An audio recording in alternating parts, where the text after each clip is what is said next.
Bismillahirrohmanirrohim. Imanu ammatin nasi va fuqaroihim. Insonlarni avomlarini va ularni kambag'allarini iymoni.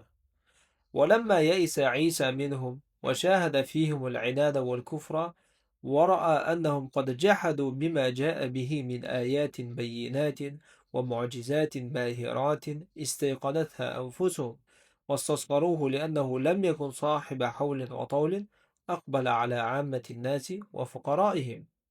Mana shu yergacha bo'lyapti-da o'zi jumla. Hop, qachonki Iso alayhisalom ulardan noumid bo'lgach va ularda qaysarlikni va nonko'rlikni ko'rgach va ular Iso alayhisalom olib kelgan ochiq oydin oyatlarga va o'zlari ishonib turgan chiroyli mo'jizalarni inkor qilganini ko'rgach va mana shu yahudiylar deyapti, uni past sanagan edi, istasqaruhu past sanagan edi. Li'annahu lam yakun sohiba hawlin va tawlin.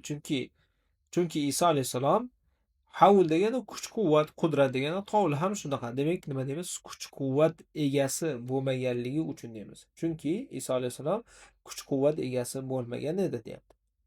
Hop, mana shu narsalarning hammasini mana u ko'rgach va nima deydi, noumid bo'lgach, mana bu yerda javobi kelyapti-da. Aqbala ala ammatin nasi. Insonlarni avomlariga, ya'ni oddiy xalq insonlariga va fuqaroihim va faqirlariga yuzlandi. Vaqad lanat qulubuhum, ularni qalblari yumshagan edi. Wasafat nufusuhum, ularni ichlari musaffo bo'lgan edi. Safa degani musaffo bo'lmoq, tiniq bo'lmoq, ichlari tingan edi. Li'annahum ya'kuluna bikaddi yaminihim wa araqi jabinihim. Chunki ular kaddun degani o'zi mashaqqat, mehnat degan. Kaddi yaminihim degani qo'l mashaqqati bilan va araqi jabinihim. Yaminun deb odatda o'ng, ya'ni qo'l nazarda tutiladi-da. Ya'ni qo'llarini mashaqqati bilan va peshona terlari bilan ovqat yeyishar edi. Ya'ni ular zodaganlarga o'xshab kayf safoda bo'lishmagan, balki o'z nima deydi, halol mehnat bilan ish qilishgan. O'shani aytyapti. Chunki ular qo'l mehnati bilan va peshona teri bilan ovqatlanishardi, ovqat yeyishar edi. La yatafakharuna bi nasabi, biror bir nasab bilan faxrlanmas edilar.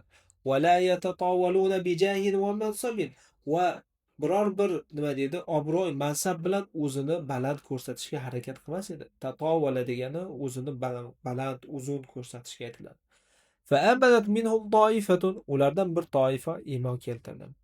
Fihal qassaruna, unda qassarun degani mana bunaqa gazlama materiallari oqartiradiganlarga qassor deyiladi. Ularda mana shunaqa nima deydi, oqartiradigan bo'ya, nima desak bo'ladi, misol uchun bo'yaydiganlar, shunaqalar bor edi. Va fiha sayyadul asmaki, va ularning ichida baliq ovchilari bor edi. Va ularda yana ahlul hiraf deb hunarga aytiladi. Ahlul hiraf, hiraf deb hunarga aytiladi. Demak, va ularning ichida hunarmand va mehnat egalari bor edi, deyapti.